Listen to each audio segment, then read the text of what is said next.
to Taluka place to get their land record 712 or 8A detail. In Gujarat, we are thankful to two basic concepts for this whole e-governance deployment, e-governance, the conceptualization, deployment, as well as institutionalization in the state of this e-governance part. One is strong leadership with great determination to do it, with fixed targets, delivery targets. I would like to share my experience with our current Prime Minister and then Chief Minister. We were sitting in one of the review meetings because he was IT Minister also. And after the end of the meeting, he asked me, Neeta Ben, do you know in this office there is a computer, a printer, and the head of that office is not using that machine since last 8 months. As a person in GIL, we are central procurement agency for the whole government. So I know that we have procured. I know that it is installed. It is functioning well. Some applications are loaded into that. That also I know. I know that it is connected with Gujarat State Wide Area Network. But I was not aware whether he is using or not.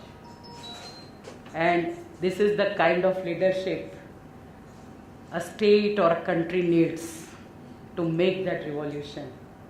So when we are thinking about digital India, it always reminds me that since many years in Gujarat, we are talking minimum government and maximum governance. And that is the slogan today, Vithi Kranti or Digital India of the country. Now I would like to come to the fundamental point that what is a trigger? So first is the leadership, I say, and second is the framework. At that time, many people considered Gujarat as not a thoughtful state when Gujarat conceptualized the wide area network, Gujarat State Wide Area Network. It was in 2001, 2002. All the districts are connected, all the talukas are connected at that time with wide area network. And our wide area network was IP based. So it was used, and it is used both for voice, video as well as data, all the three. So video conferencing we started long back. Grievance redressal program, our Swagat, statewide attention of grievance redressal with the use of by application of technology, Swagat program, we are all familiar with.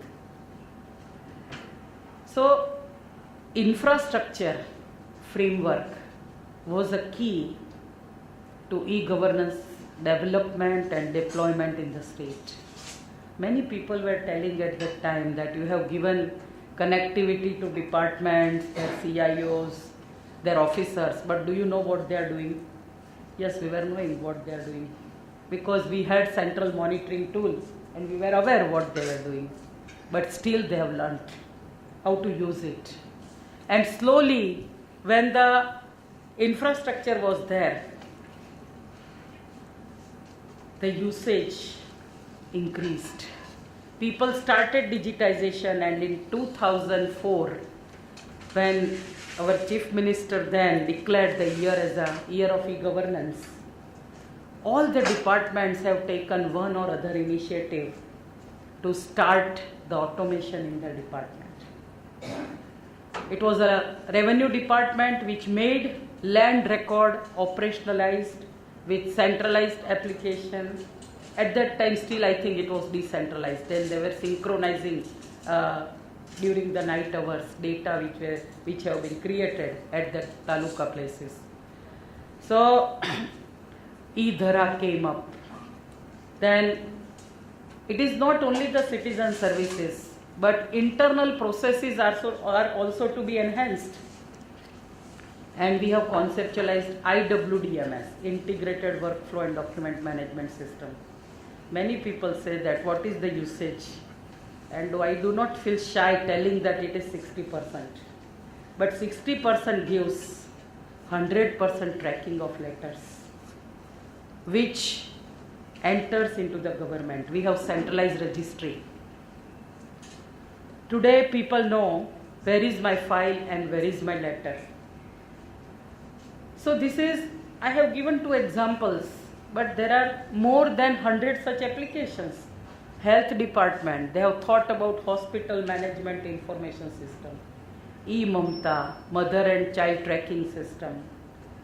If we think about home department, they have thought about HDIITS, and HDIITS is nothing but CCTNS project of NEGP. So when National E-Governance Plan came in 2006, Gujarat was at a level which was very different than other states. When people started giving the RFP for identifying a good operator for their wide area network or data center, at that time we completed one full boot cycle of our SWAN. So sometimes early starter, being early starter, state has to suffer because of the technology, because of the modeling of the project. But that has given lot of confidence in the government employees, and lot of enthusiasm has been created. Officials realize that only the infrastructure, applications, digitization, database will not work. They thought that employee also should have a proper mindset for IT. And then, if you all remember, we started with module 1, module 2, then CCC, CCC plus. And CCC and CCC plus exam clearance is linked with the promotion of the employees. So it is a compulsory learning and compulsory usage of IT and applications and infrastructure. So behind all this, the vision was the framework. When we think about futuristic part or futuristic technology, maybe a mobile technology or maybe a cloud, I will just give something on cloud, but or social media engagement of citizen with the government, whatever technology we think, if there are applications which are running, if there are databases which are created, and if there is a interoperability standards available in the state, then we can do many things. I am not claiming that we have everything. We have so many things where we have to move miles together. Because if you go to our data center, which we have created in 2008, earlier it was, there was a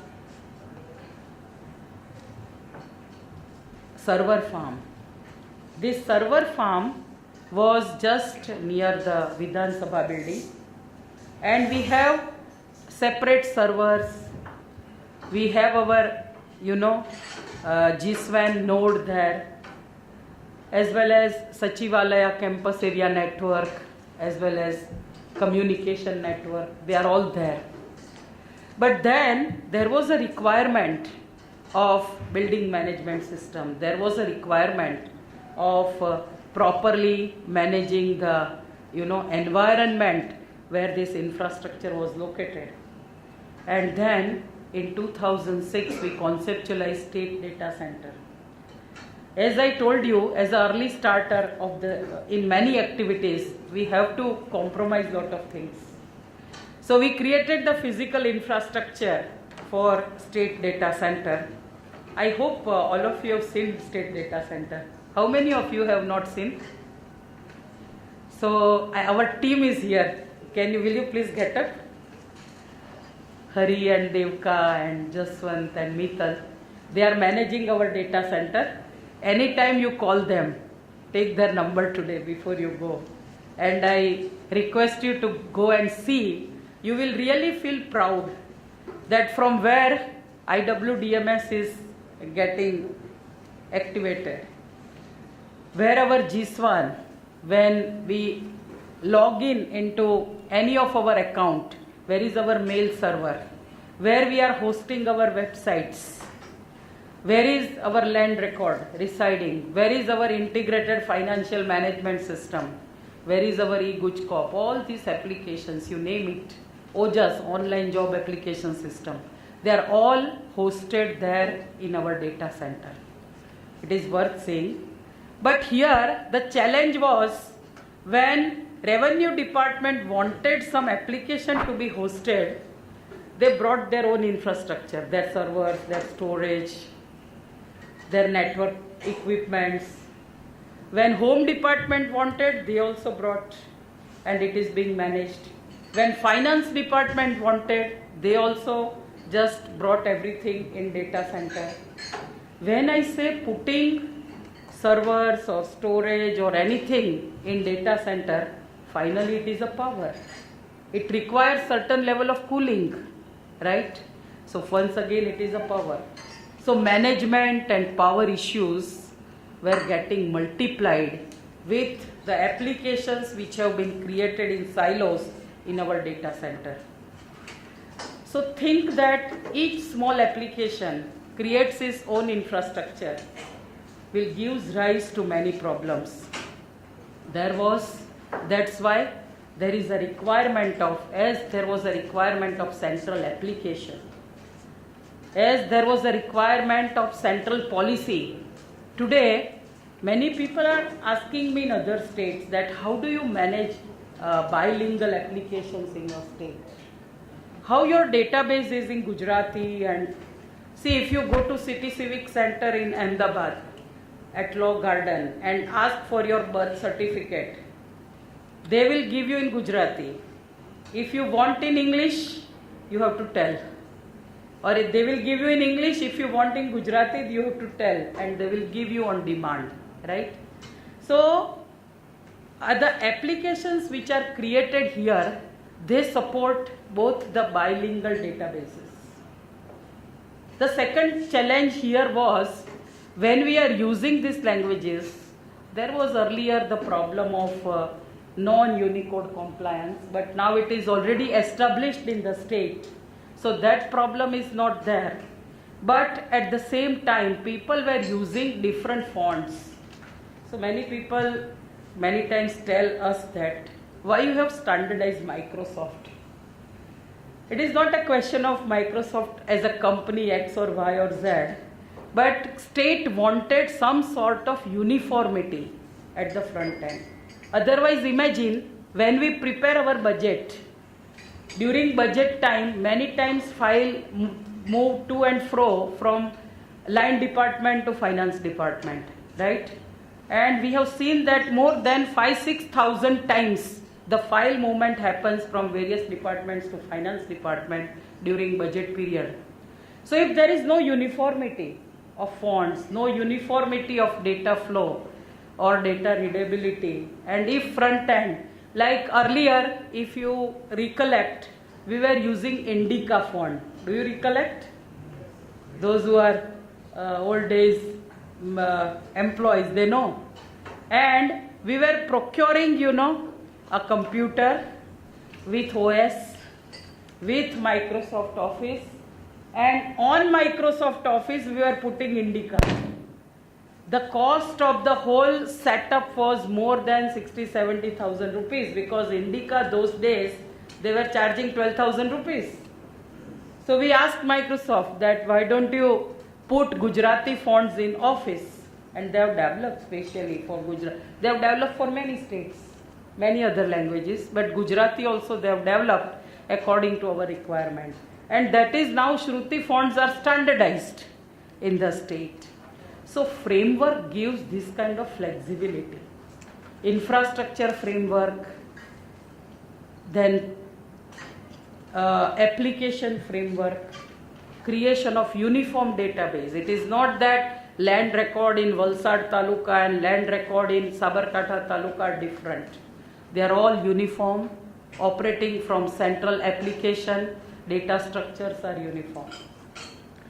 So all the applications which are created, and though they were decentralized application like VAT is value added tax, earlier this application was hybrid in nature.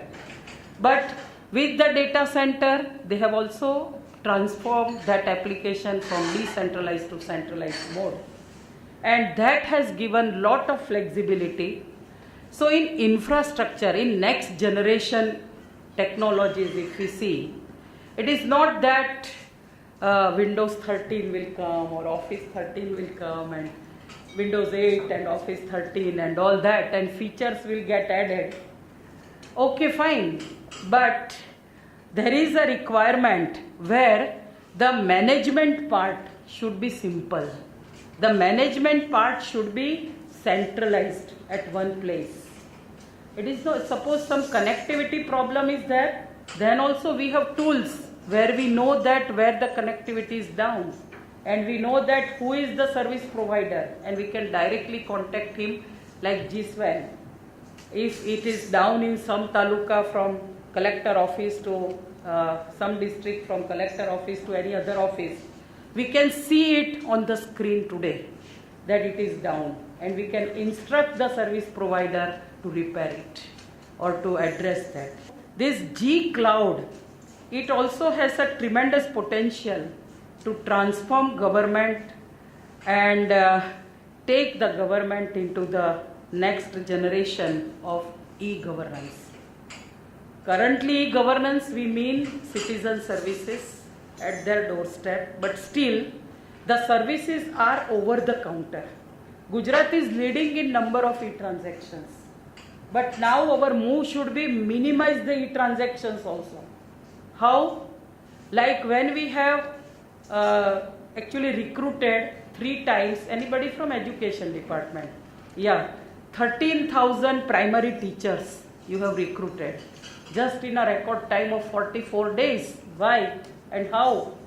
The applications were online, the scrutiny was online, the actual verification of their qualification credentials were also online by reading the education database, higher education board result database, because they are all available.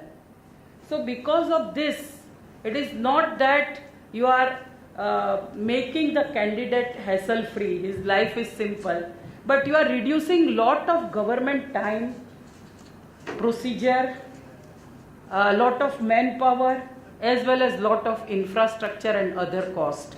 So this G Cloud, when we say this for any kind of journey, what is cloud? How many of you are aware about cloud? 1 or 2 or 3. Okay. Like today we get electricity, right? We don't know where the power is generated. Are we aware about it? No. And we need not know. Why we should know, right? What is the kind of transformer and what and where they are doing. We are just concerned with the switch. That switch on and I should get light or I should get power. Similarly, if you want to load your application in a data center, you come to GIL and say that I would like to put this application. I will say, where is your hardware? Where are your servers? So first give the indent to procure the server, to procure the storage, and to procure other components required for your application. But if I say that, okay, no problem, you tell me what is your requirement. You require which platform, which operating system, which database. And if I give you that, come in 1 hour and everything will be ready and your application will be hosted. So this is like availability of infrastructure, putting infrastructure as a service. So this is called cloud. Infrastructure as a service is one part. Second is I can also give platform as a service. And third is software as a service. So it is IaaS. Second is PaaS, and software as a service, SaaS. So when I say cloud, cloud means without knowing that where is the infrastructure, how it is functioning. I can put my application and I can have my data available. So in cloud, the advantage is, like today I have 5 applications. I require, let us say, 5 different servers. But each server may be used for 20% capacity. It is not utilized for more than 20-30% capacity. But can I use the same server, same storage to put all the 5 applications and all the 5 related data of the respective application? Yes. And allocate the storage dynamically instead of prefixing. So that way I can most optimally utilize the infrastructure. And the place from where the service is given is known as cloud services. So this is cloud. When in Gujarat we are very much keen to create government cloud. We have done lot of experiments on this, proof of concept and other thing. Actually we started with 12 virtual servers with 4 physical servers. There were 4 physical servers available and we created 12 virtual servers. Today we call it VMs, virtual machines. 50 plus virtual servers are there in our data center, which is running on 20 physical servers. So from server virtualization, we then move to storage virtualization. And when we do the storage virtualization, otherwise what we do for specific application, we fix the storage required. Like I require 4 terabyte, it will be fixed. Today I am using less than 1 terabyte, but 4 terabytes are blocked for me, which is unutilized today. So there is a technical concept called thin provisioning, and this thin provisioning part we have done storage virtualization also. So that way, with the proof of concept, we started this virtualization journey. And the biggest advantage of creating this kind of cloud in Gujarat is most of the IT equipments in our data center, they are modular in nature. So which are the equipments which are modular? They are servers, network switches, SAN switches, routers, etc. They are all, when I say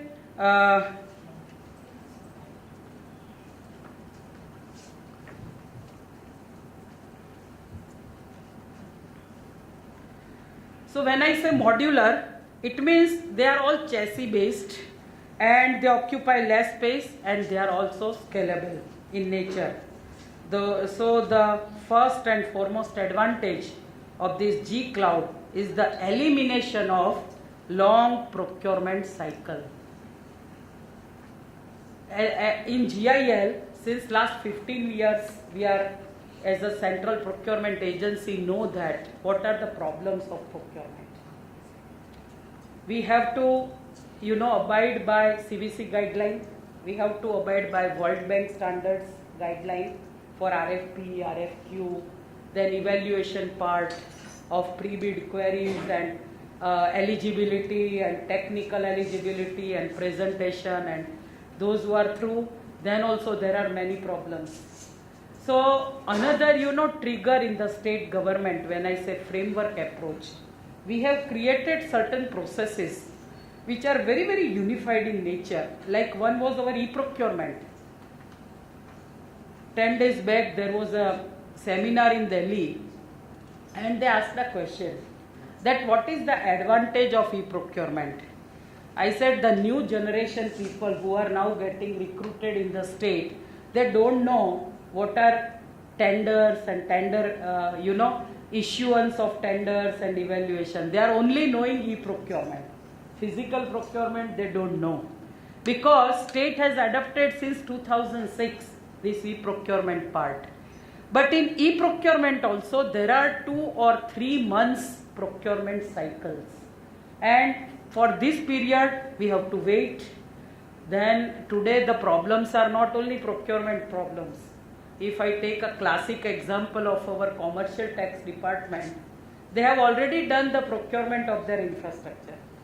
When they asked us that I want to take 7 racks in our data center, what is the power requirement? So there was some power crunch. When power is there, then we gave the permission, there was no rack space. Rack space was also somehow adjusted. Then there is a problem of DR site. DR means disaster recovery. Today, when we put our data and application at one centralized location, we require it some backup at some other seismic zone. So our DR site is at Hyderabad, and now for CTD we are creating at Delhi in NIC big data centers, disaster recovery site. So when anything happens to this data center, our data is protected there and we can start our operations in very minimum time.